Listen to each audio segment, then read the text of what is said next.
आज के इस विस्तृत चर्चा की शुरुआत एक बहुत ही चौंकाने वाले विरोधाभास के साथ करते हैं। अच्छा?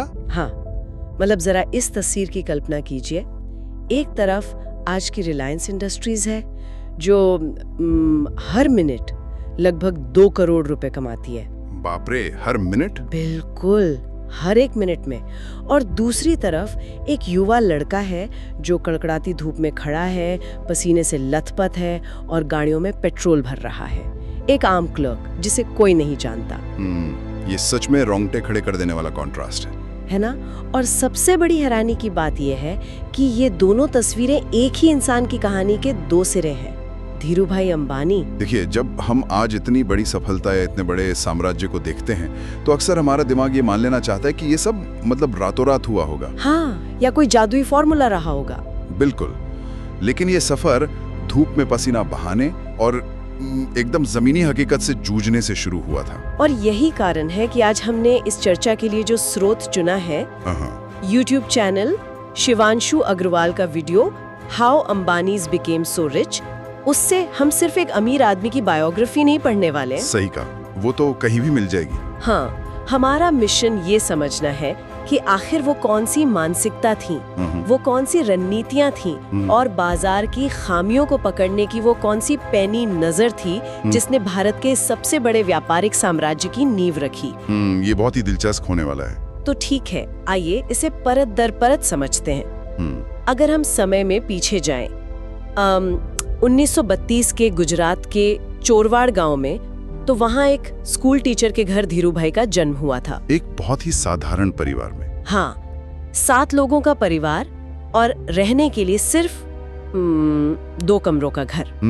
ये वो बिंदु है जहाँ से हम उनके चरित्र का पहला और सबसे अहम पहलू समझ सकते हैं। अक्सर इतनी भीषण गरीबी इंसान को मतलब सुरक्षा और स्थिरता की तरफ धकेलती है। बिल्कुल, वो सोचते हैं कि बस एक सुरक्षित सरकारी नौकरी मिल जाए। लेकिन स्रोतों के अनुसार बचपन से ही उनमें एक अलग तरह की भूख थी।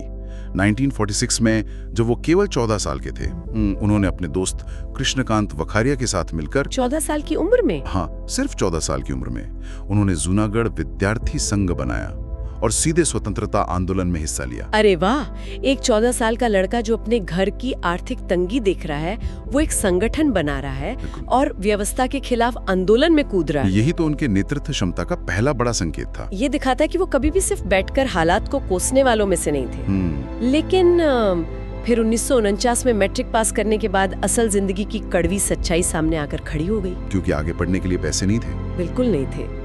कोई पारिवारिक बिजनेस नहीं था जो विरासत में मिलता और कोई बड़े संपर्क भी नहीं थे। तब उन्होंने उस समय की गुजराती परंपरा का पालन किया और 16 साल की उम्र में अपना घर छोड़कर 2400 किलोमीटर दूर एडन चले गए। देखिए, उस समय एडन सिर्फ एक जगह नहीं थी, बल्कि लाल सागर के व्यापार का एक मतलब बहुत बड़ा केंद्र था। एक तरह से व्यापार का हब था वो। हाँ, और वहाँ वो एबेसियन कंपनी में नौकरी मांगने गए। ये कोई छोटी मोटी कंपनी नहीं थी। ये कंपनी लाल सागर के 80% व्यापार को कंट्रोल करती थी।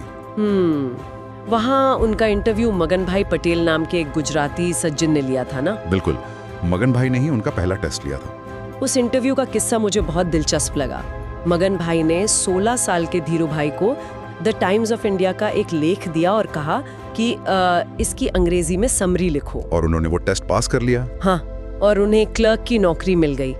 लेकिन मगन भाई पटेल का एक ऑब्जर्वेशन था जो इस पूरी कहानी का जैसे एक प्रीव्यू है। उनके चलने के अंदाज को लेकर। बिल्कुल, उन्होंने बाद में बताया था कि धीरूभाई के कदम बहुत भारी थे और वो हमेशा ऐसे चलते थे जैसे उन्हें कहीं बहुत दूर पहुंचना हो, लेकिन